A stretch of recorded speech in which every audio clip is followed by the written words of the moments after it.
All Canadian families, we are on the Titanic. The iceberg hasn't hit yet, so we're not sinking. If we don't shift course, that iceberg is coming for us. I'm not planning on leaving.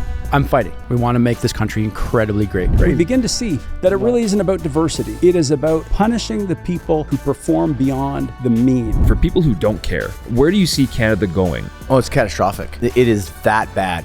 What is the carbon tax doing to lower carbon emissions? Exactly. I love this country. I was born in this country. I believe in what this country stands for. I believe in its people. I believe as a place opportunity for all to come and live, but the path that we're on is not working. And we are not going to be what we're supposed to be if we continue along this path. Yeah.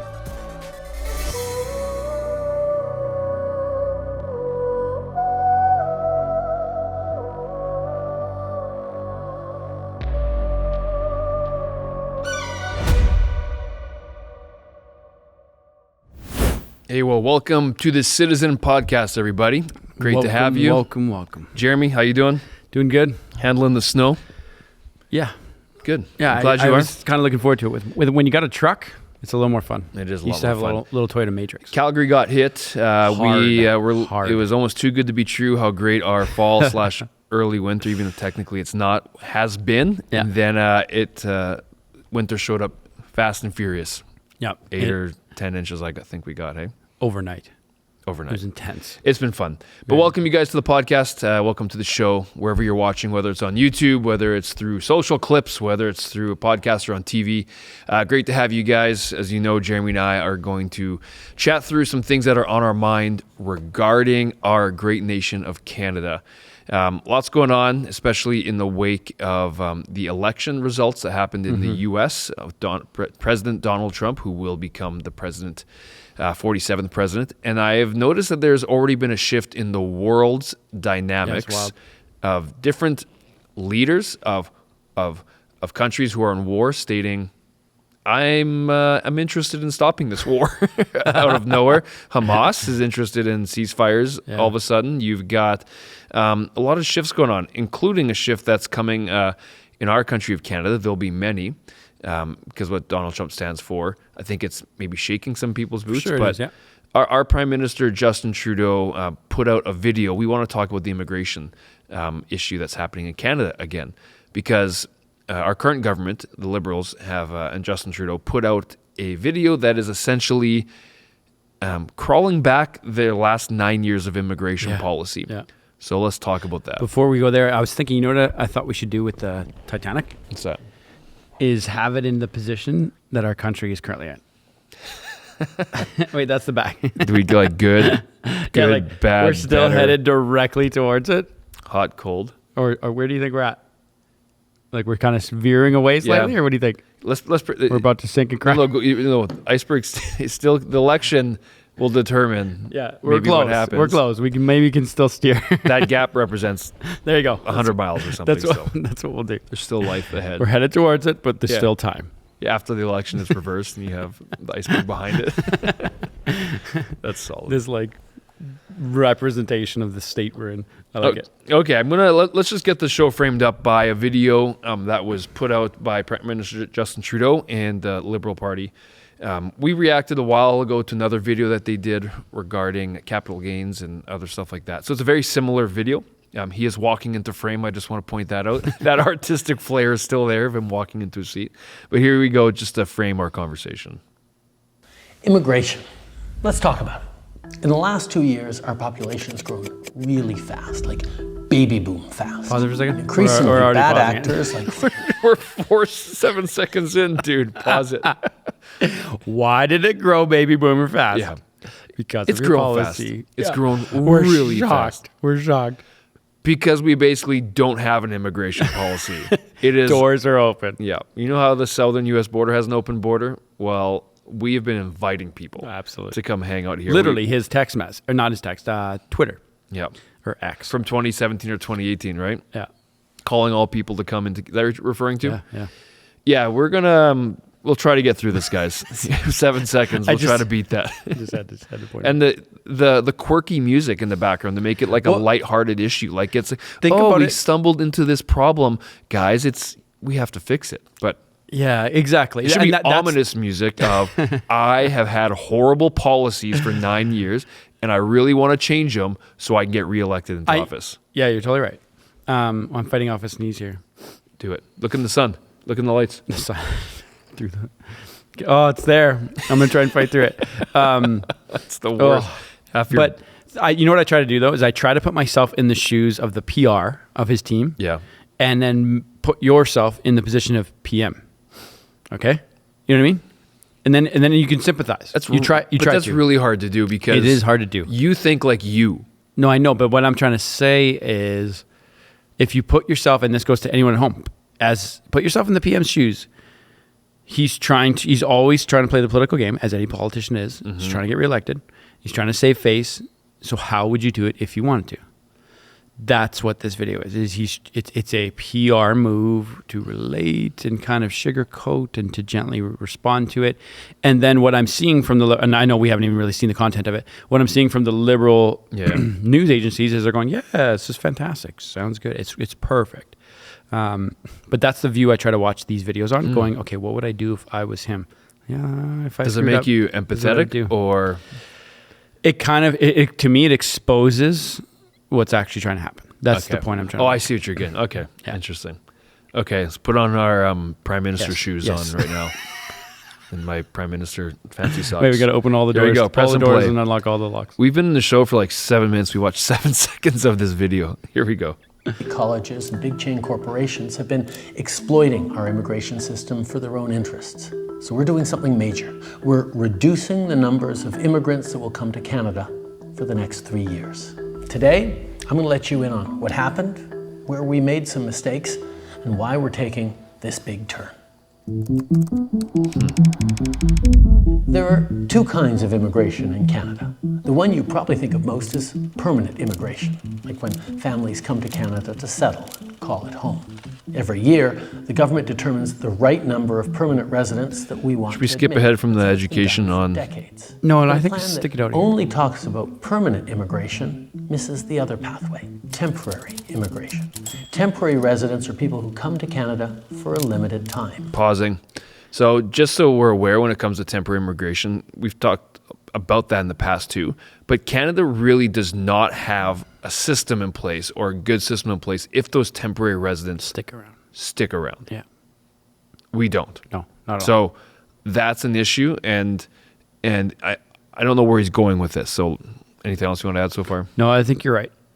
There's a few things he quickly addressed to you that you can fly over if you miss it. And essentially he's saying, he's kind of quickly trying to say the blame that there's because people exploited it. No, that is not the reason why we're here. It's because of poor policy, bad legislation, inviting people in, and also our government being so sloppy. The people that he appointed, it's ultimately the buck stops with the Prime Minister of appointing the cabinet ministers and the proper people to clean us up and have good policy. Yeah. So that's a blame game. You're pointing fingers at others. I don't like that. International students, temporary workers, and so on. They come to work a job or go to school.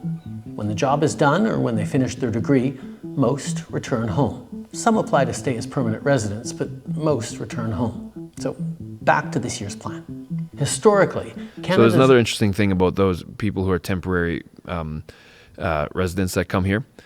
Is we talked about this in our last episode, the amount of things that they have rights and privileges to do in terms of ownership of property, right? That's where you've got a lot of people from Southeast Asia who was exploiting this by getting money into our country with students who would come and they would literally buy, I believe, people, I won't name them, people you and I know personally. Very well. In Winnipeg. Yep. Sold houses to young the realtors Southeast sold house for cash.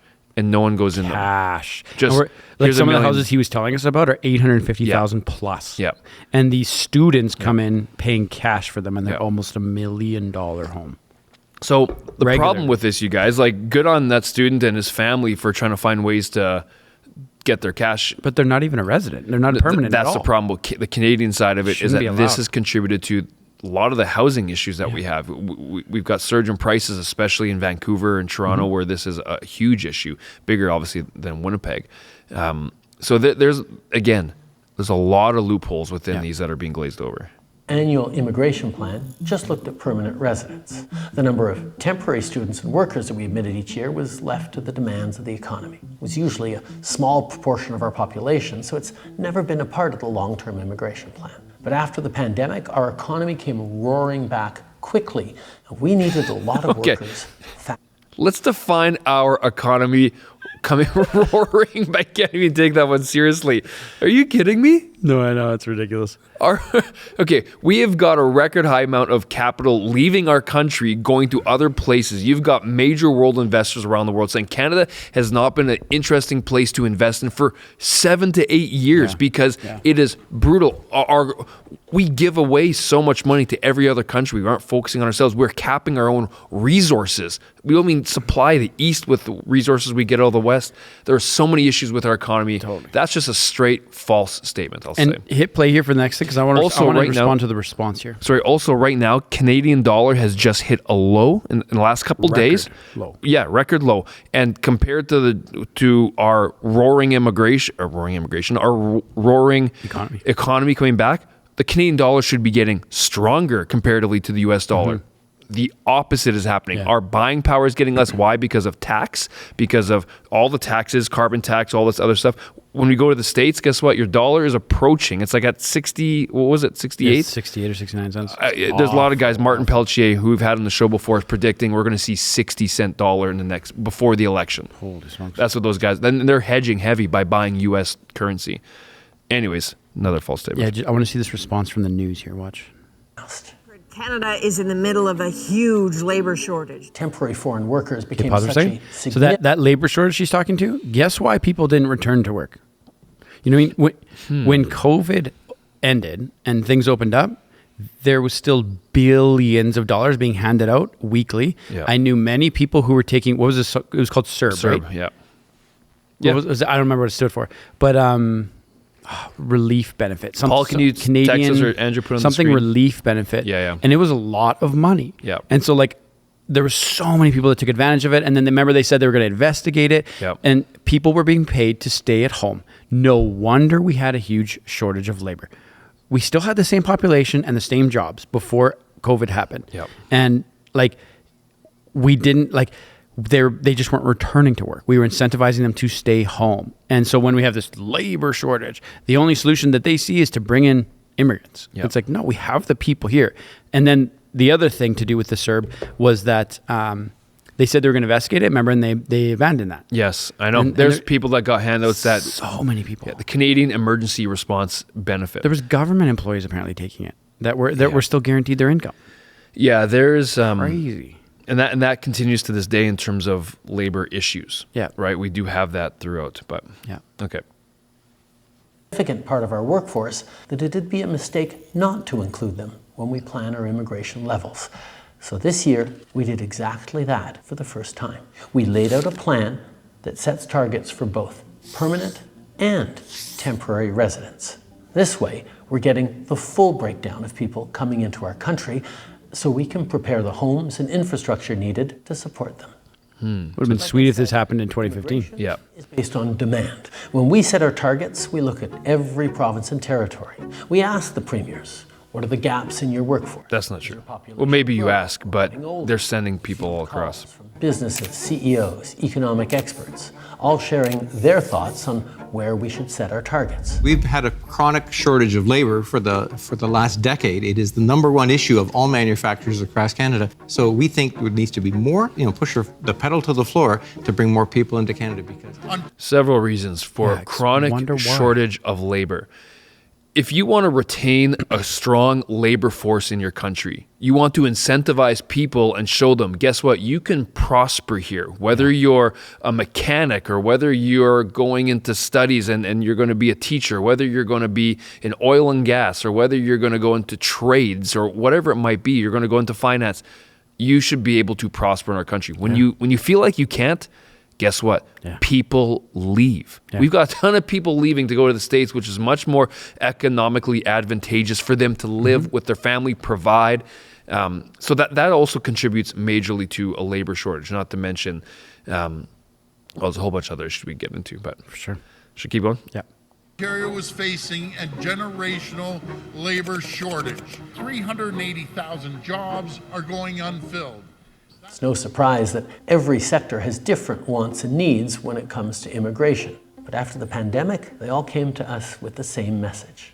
After 2 years with closed borders, we need more people, more workers, fast. So we brought in more workers, and it was the right choice. It worked. Our economy grew. Restaurants, stores reopened, businesses kept running, but most importantly, in spite of lots of economists' predictions, we avoided the worst-case scenario, a recession. But some saw that as an opportunity to profit. Technically, we have been in a recession. Recession is defined by consecutive quarters of the GDP declining. I forget by what percentage, but I'm going to get the percentage here. Yeah, we've been there. And again, this is just like the amount of glazing over, stores reopened. Like it's just hitting on all these things that are microcosms of the greater issue of what's going on. So it's hard to watch the video because it doesn't give an accurate depiction. Again, when it comes down to truth and trust and transparency, I understand, like what you said earlier, going into his shoes, he's going to try to absolutely put the best foot forward and spin to be able to go through it. But it's just, if you know anything about our economy and immigration in our country, is that his video, and it also just shows me a little bit, I feel like this is just, putting this video together is a little out of touch with reality, because what you're hearing in that isn't resounding or isn't representative of what we're seeing through independent media outlets, what we're seeing happening in Toronto or in Brampton or in Burnaby or in BC or in Vancouver areas. You're seeing all these issues of, there's another thing I want to say real quick too, is whenever you have somebody come into the country, you and I know a lot of personally people who have immigrated here, who have immigrated with fantastic skills, and they have a lot to offer in terms of the economic side of the country. Because that's what he's talking about, is the economic advantage of bringing people into the country. We need a workforce. Why do we need a workforce? So that we can produce, so that our GDP can grow. Why? To handle population growth. But our population growth is coming from the very workers that are coming into our country. Bloated bureaucracy means you have to generate more money just to sustain and live. So when you have people that come in, typically they look at, for example, we're talking with good friends of ours that immigrated from the Ukraine, master's degree, very educated. He was the main one, and his wife and his son also were a part of his application because of his education. She's also educated as well. But he came in as one, and because of his credentials, it's what was able to get him through the immigration process to be like, yep, that's going to be an addition for our country. But a lot of times, because that was 7 years ago. Recently, because we've had such a shift in that, you've got, call it, even though we know the family, you have one, in the Canadian government size, one really qualified person, and you have dependents that come with them, even though she's very qualified too, and they have a son. But now you've got a lot of families that are coming in from India or other areas as well, where you might have one qualified, but they got giant families of 8, 9, 10 people that come with them that aren't necessarily contributing to the economic growth. So guys, I'm talking purely from an economic standpoint of why we immigrate, right? So, well, and the other heartbreaking thing there too is that he's one of the most educated people I know. You know what I mean? There's not many people that I know with a master's. There's just not. Yeah. And he can't even really put it to work yet. So what's the point of bringing in highly educated people if we're not bridging the gap for them to put their skills to work to benefit the country and themselves? Like, it seems broken. Yeah. Seems you want a healthy immigration policy. You want to bring in people who can help contribute to the system in the country and not be a drain on the country. But the way our policy has been it's an absolute drain. It has not benefited our society, our lack of immigration standards that we have had in the last number of years. It's drained.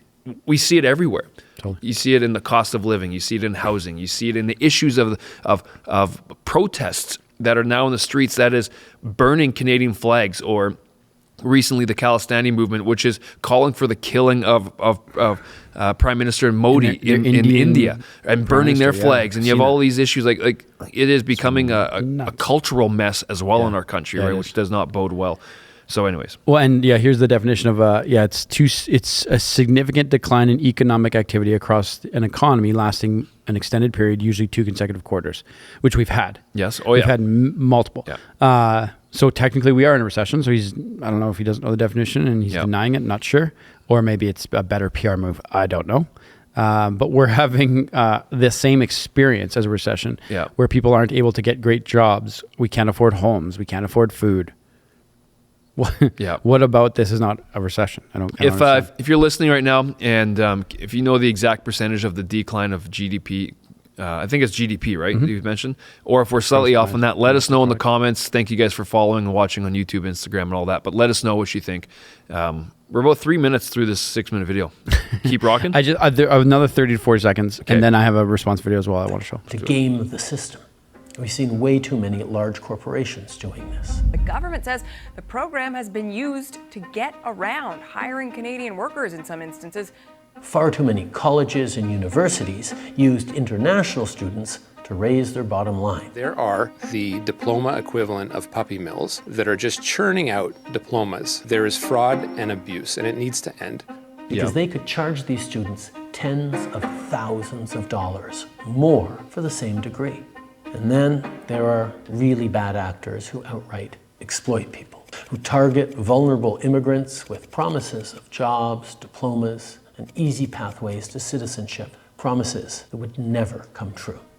I'm glad he's saying that, because that is true. Yeah. But these are also loopholes in which has not been, the hole has not been plugged for a number of years doing this. So this is my comment earlier at the beginning with the Trump effect, is now you've got a lot of people around the world, especially Canada, because we're the northern neighbor, is like putting Trudeau shoes on. You're going to be looking at what can I do to plug the holes of things that are making us not look good. For sure. And the thing that's wild to me is to think that these organizations, these colleges, universities he's referring to, won't take the cheapest path forward or the greatest profit forward. You think so? If there's a way for them to charge more and increase their profit margins because they're trying to make more, do more, and you think they're going to go, oh, no, yeah, I'm going to take this path forward because it's honorable in their own accord? No, they're going to do what the market will allow them to do. Exactly. Supply and demand will show the profit, but also it's ignorance. Our government has created the environment in which that can go, and they can exploit people. Let's not forget that. And now he's virtue signaling off of it, going, how dare these people do this? It's like, come on. Yeah. Like, let's just assume people are going to try to make a profit whenever they can, and if we have the environment that allows that. You want to talk scandals? We can go back and talk scandals. Let's do a show on that. It's about a list of 20 strong. We're talking ethics here? Oh, gosh. Let's go for a second. I can't love that you just said that. That's a whole nother episode. Okay, a couple more seconds. Looking back, when the post-pandemic boom cooled and businesses no longer needed the additional labor help, as a federal team, we could have acted quicker and turned off the taps faster. Now, it is time to make the adjustments to stabilize the immigration system that we need and get it working right for Canadians for right now. Immigration is... I think that's pretty good. Let's stop there. Yeah. I think... so he's saying that he's kind of taking I'm saying kind of. He's kind of taking responsibility because he spent the last 4 minutes kind of showing how it wasn't his issue. Yeah. But they're going to change now. But just to be clear, the policies they're talking about does not take effect now. There's still going to be hundreds of thousands of people coming in the country over the course of the next year until an election is had. Those policies, if they actually follow through with them the way that they are, will take place after an election if he retains his prime ministership. His seat. Yeah. Also, another thing, remember how we talked about going through bills? Like we even analyzed a bunch of different bills, Bill C-11, Bill C-18, we've analyzed these. You don't want to just take the headline as what is going on. You want to read through the whole thing to know what is actually in the fine print of going on. This video is the equivalent of a headline. Yes. Yeah. I want to see what they're actually planning on doing, and then do I think they can execute on it? I doubt it, to be honest. But and imagine if this was like, I'm going to try and posture this in a relationship type example. Imagine if I told you, hey, I'm planning on doing this, and this. And then I start doing this, and this. And it's been hurting you for a long time. Mm-hmm. Everything that I told you I was going to do. And it's hurting you and hurting you and hurting you and hurting you.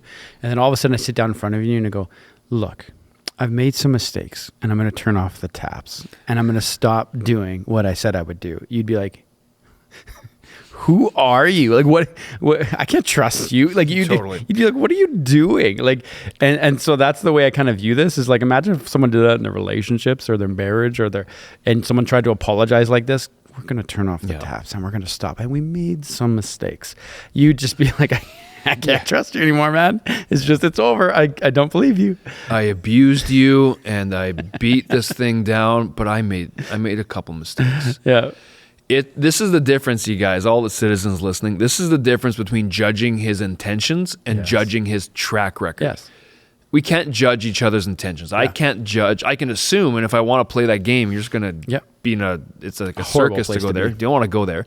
But I can judge Jeremy's track record. I can judge people's track record. What have you done up to this point to show me that I can trust you and what you're going to say? Totally. That is our role as citizens, to be able to judge the track record. If there's a new government, you kind of got to take them at his word based on their history. But when you have a government that's been in for 9 years, you got to judge on the track record. Yep. What has happened? It's very rare have I seen major policy shifts. I would even say an abandonment of a philosophy that they've had. For sure. Very rarely have you seen that actually take place. So, and I think the timing is showing why. We're on the doorstep of an election. So this here is a CTV clip, about a minute or 2 minutes of responses to this video. Okay. So let's take a look at here. Do you really think that people will watch this on their iPhone and feel sorry for the guy when they cannot afford a house or a home because of immigration? I mean, come on. It's not because a fault is confessed that it's half forgiven. I mean, it's a complete change from the core liberal ideas. Remember 2015 tweet, everybody's welcome, come to Canada. How many times, and I come from Quebec, how many times in Quebec there was Roxham Road, there was the Premier of Quebec saying we have too many immigration, be careful, be careful. Even their own civil servant released a memo saying be careful on immigration, and the government didn't want to act. So what is he going to do next? Is he going to say next week, hey, the deficit is too high, I'm sorry, I'm going to lower it. Oh, sorry, we doubled the debt. Hey, what's the next shoe to drop? I mean, all the core liberal values are just collapsing. Can you pause it for a second? Yeah. It's interesting how you said core liberal values.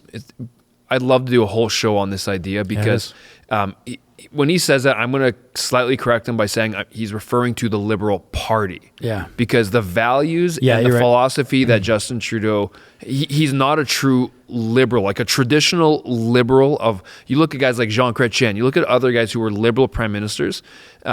This is not that. This is an outside NDP, far left, Green Party type of ideologies that come here. Plus, there's some other things in there too. But I wanted to state that because, yes, it's an abandonment of his core point is right. It's an abandonment of the philosophy that they've been running on. For sure. And the thing is like you said, based on track record, based on trust. And that's why he made the joke about the deficit. Like, are you going to say, we're surprised by this gigantic deficit that we've been building for 9 years? Like, it's taken us 9 years to realize we've been spending more than we've been making. And this giant thing called a deficit showed up. We don't like it. We're going to stop that. Exactly. So it's like, it's self-inflicted wounds. And then you have the nerve to say, we're surprised that we're hurt. It does. That's the part that doesn't add up at all. So like, that's why we're kind of pointing this out, is that it's hard to put a positive spin on this because it's self-inflicted. It's been done over a very long period of time. The writing's been on the wall. It's been ignored. And now there's an apology coming out on the doorstep of an election year. Yeah. And that's what's hard to look past. Yeah. I think it's, I want to bring up this clip from 2015 just to show you the difference of what up here. Who is it? It's Justin Trudeau on stage with Harper and Leclerc. And I think it must be debate during election time. But talk about immigration policy, just so you see the difference in policy. Here we go. The past weeks that in the case of refugees, Canada is not doing enough. And this is something that Mr. Harper has unfortunately done a number of times. I mean, he likes to talk about standing up against tyrants and dictators and against terrorists, but you know who stand up against dictators and terrorists? Families fighting to keep their family together, hoping for a better life for them, and they cross the oceans and they make it to Canada, and what does Mr. Harper do? He takes away their health care.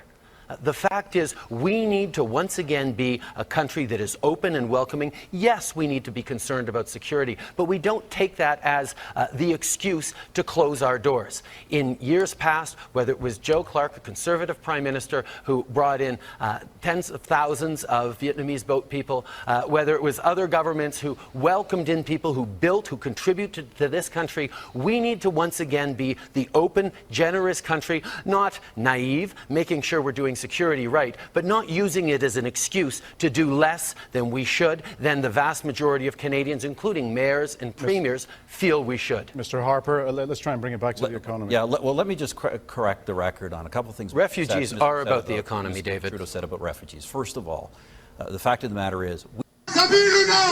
I wanted to hear his part. Stupid YouTube. The reason I want to show that is because you get an idea of what he was running off of in 2015. Right, you get an idea of some of the Every things. time you play a video, that happens. Sorry. It's YouTube, man. It automatically jumps to the next. Just yells at the end. Every time it charges me. We should put a compilation together of like every time we get. What was that video? Why is it not like a nice peaceful video? It's always like a whoa, what's going on? I don't know. That's all the political videos I'm watching and they're showing. I wish, I wanted to tap the screen to see how much time is left to save you that little, I could anticipate it. What? The video, the scary video for you coming up next. Oh, if I knew there's 4 seconds left in the video. Bam. But interesting to see that's what Justin Trudeau was saying in 2015. And it's a couple things that he said in there. We now can look back at 9 years of the action of the things that he was saying. He kind of said things in a passing way of, yes, we want to be aware of security. Yes, we don't want to be naive, right? But you could tell the way he said that and then look in actuality of how they worked through the next 9 years, those things actually weren't a priority. Yeah. But immigration and it hasn't been the whole entire 9 years. I should say it's been really the last 4 years, 4.5 years, right, where it's really spiked in our population growth. But anyways, I thought that was an interesting clip too. Yeah, and we've been definitely feeling the effects of it. Like it's finding the balance. Like economics is such a complex thing, and that's why there's courses and degrees and experts, and because there's such a fine balance that has to be done, and it's so much more than political talking lines and politicians getting in debate stages. It's so much deeper than that. Like it's huge, and we have to be very careful. We need smart, brilliant people with a good track record running for office. Yeah, we need it. Here's a response from Pierre Poilievre, who is obviously running against Justin Trudeau whenever the next election is called. This was on November 15th, so just 3 or 4 days ago. Let's not get distracted. The problems we have in immigration happened under Justin Trudeau before this election. President Trump has not even taken office yet, and the chaos in our immigration system has happened mostly in the last 3.5 years when President Biden was in power. So let's not turn our gaze away from the source of the problem, which is Justin Trudeau, who increased our population growth by 300% in a matter of a couple of years. Crazy. Who, by his admission, this isn't me, allowed massive fraud in international students, temporary foreign workers, and the refugee system. So he's referring to the video we just watched earlier, that he's saying this is a lot. So yeah, by his own admission. Interesting. And his wording, Justin's wording wasn't necessarily like, it's not the same language as him, but he's saying when you create the space for it, it will happen. Yeah. In the vacuum, it'll happen. And Prime Minister Trudeau said there's bad characters within here, but Pierre is essentially saying what Justin Trudeau is not saying, is that the policy and the environment did not allow for it. It's like firing the police force and then wondering why there's more crime. Is it the police? How did that idea work out, by the way? Yeah, it's the best example I could come up with. Yeah, I know. But it's the thing about that is it's exactly that, firing the police force. Yeah. And then wondering why there's more crime. Is it the police's fault, or is it the vacuum you created? The vacuum's been filled by the void. That's awesome. Thank you, Andrea. She saw my low power when I pressed play on the TV. Here we go. These have caused massive housing, job, and healthcare shortages. And now he's basically denouncing his entire immigration policy and expecting us to can fix the problems that he caused. This rampant incompetence has caused human misery, both for newcomers and for multi-generational Canadians like you and I. The bottom line is we have to fix our immigration, get back to the best system in the world, the one that brought my wife here as a refugee legally and lawfully, the one that brought so many people here to pursue the Canadian promise. And we definitely need more frontline border guards. Yeah, here's interesting. We need to secure Roxham Road and other points of entry. We have to make it clear that it is not allowed for people to just walk across our borders. And we have to look at legislative changes if necessary to prevent people from abusing our system. It is possible to be a refugee to the United States. It is not it's not possible to be a refugee from the United States. We vacation there. It's not it's not a dictatorship. It's not a dangerous country that you need to flee. That's good. That's funny, eh? That's true though. And that's going to be a lot of the response, I think, to the people who are very opposed to Trump's being elected president. Interesting to, I want to know what Pierre's plan is regarding people who have immigrated here over the last 3 or 4 years. First off, how many of those are illegal immigrants? Do we have any idea? Oh, gosh, I don't know. How do you track illegals? Yeah, well, yeah, I guess so. I have no idea how would you even approach Well, that? the way they do it in the southern border in the States is that they do track it by trying their best to body count as people come over, because they know they were restricted by law to not do certain things, right? And obviously the people you don't see, they do get over all the time, but it's very tough. I guess they're all estimates. Yeah, right? it's got to be estimates. There's no way I can see you doing it. And then you ask people, "Are you illegal? Prove it to me." No one, you can't. No one's gonna show up and admit. Has Pierre said anything about deporting people or trying to bring down that immigration Nothing that I've from the last heard. number of years, or just closing? Essentially, what he's saying is kind of like closing the border. Yeah. Because he said we have to make sure that essentially that people know you can't just walk across the border, meaning there's got to be repercussions that you're not going to be able just to come here, which we basically just accepted people when they come, right? I don't know. Whenever we drive down, especially through the Montana border or different spots across the border, I always just look like a couple 100 yards left or right. I know. Into the farmers' fields, and it's like, I just don't know. Do they monitor those? I'm sure they do, but How though, do you think? It's one of the largest borders in the world. I know. Drones and videos and infrared, I'm sure. They probably have it all, I'm sure. But you can only cover so much. There's not much you could do there. Do you think we're going to have an issue if Trump does plan on deporting illegals in the U.S.? For sure. That they're going to be running up to Canada? Yeah, I think there's no question. For sure. Put ourselves in those people's shoes. They probably think, I left home for a reason. I have nothing to go back to. Like, even if what they did have, they left it behind, it's gone and taken. So if they know they're going to get deported out of the States, they're either hiding or running, or they're trying to get to Canada, which has got a very lax immigration standard currently, right? For sure. And there's a part of me, and I hope of everybody, who can see the human side of a refugee, a real refugee. But the thing is we've got to create infrastructure to protect what's great. And the infrastructure needs to be there to support refugees and processing and criminal checks and anything you can do. Documentation of any kind. And if that means temporary holding places until they're checked and watched and done because we have proper security, then I don't know the best path forward. But there's got to be an approach to do it and handle it properly. If we just say they're all fleeing, they're all refugees, it's like, no, they're not. There are evil people, and there's people taking advantage of this. And to let in even just a few is wrong. It's wrong. It's dangerous. We have something that's great to protect here, and we have to be careful.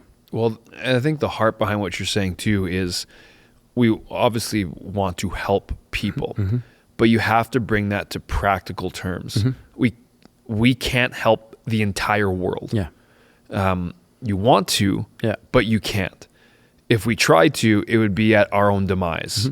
And then we can't help anybody. For sure. So a healthy immigration system to allow for refugees and also to allow for immigration to help build our country, you want to have that like you're saying, in the proper place. But it has to be, and this is totally my thoughts, my opinion is, it has to be in a sense of to build a strong Canada, to build a great Canada. That has to be the target of why we allow people into our country. If you're born here, you're automatically a citizen. I love that people, we have a lot of friends that have immigrated here, have become citizens or are in the process of becoming citizens. But it has to become to contribute and make a great Canada. Yep. If we don't have a great Canada, there's no chance that we can even help anyone on the world stage or in different countries.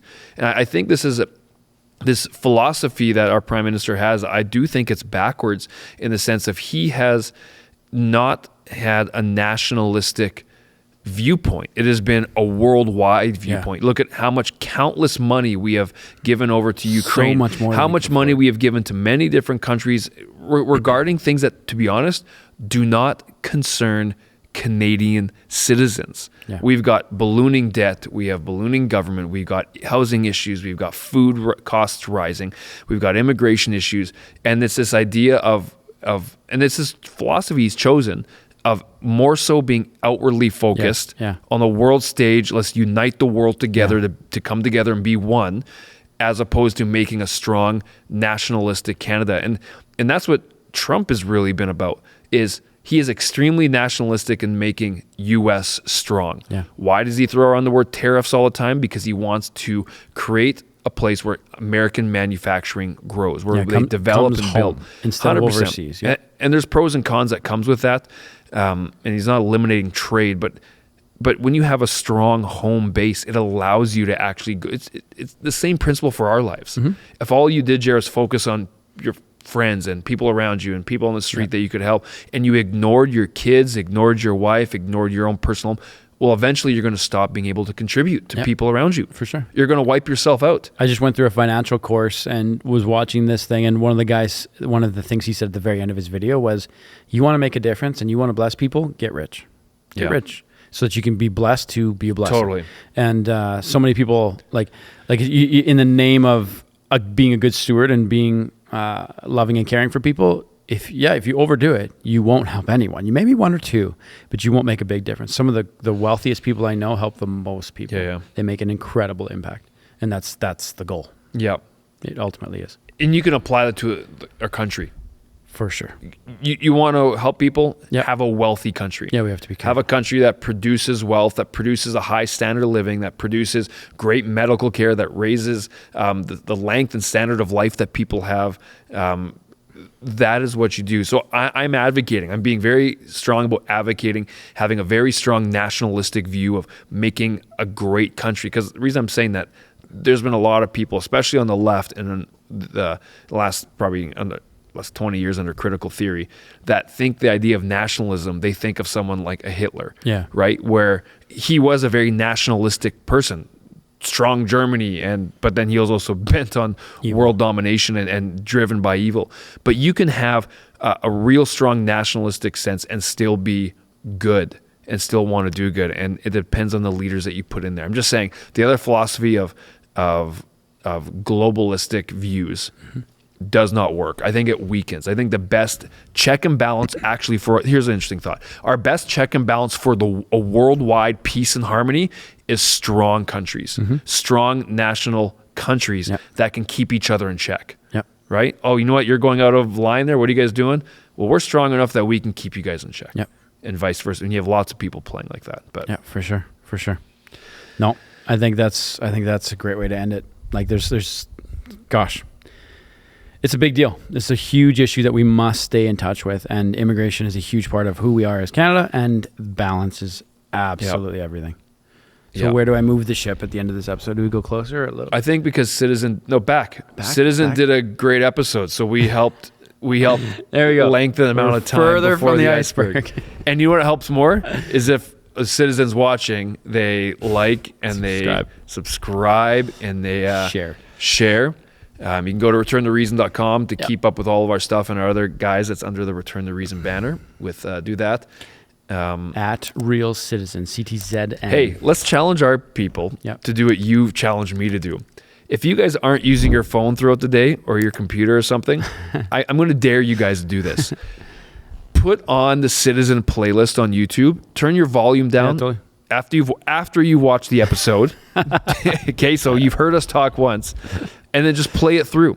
We're playing the algorithms here is what we're doing. Yeah, honestly, it helps with the algorithms to get this fed to more people. If you guys are liking it, that will help. But seriously, though, thank you for subscribing to it. Thank you for sharing it, commenting. Let us know what you guys are thinking. If there's episodes you want us to touch on, let us know. I think we should do one of liberal conservative policies and what they all mean and unpack them. That'd be fun episode to do. Maybe David Lease would help us with that. That'd be awesome. Yeah. We'll do that and do a follow-up one next year closer to the election when it happens. Exactly. So we're aware of what the actual leaders represent. That'd be a great one. Yeah. Any last words? That's all.